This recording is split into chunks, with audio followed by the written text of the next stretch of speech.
dating law enforcement, kung sa tingin niyo naman Volume, yung mahina ibigay ng siguro. United States sa Philippines when it comes to war on drugs?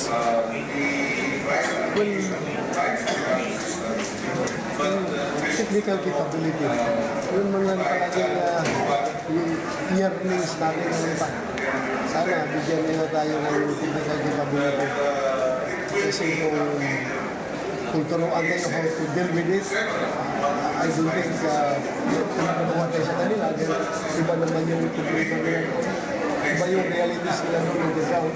Iba yung realities natin ng Pilipinas. So we are more expert pagdating dito sa ating lugar, sa ating bansa. Paano sir, mga best lessons na best na pwede natin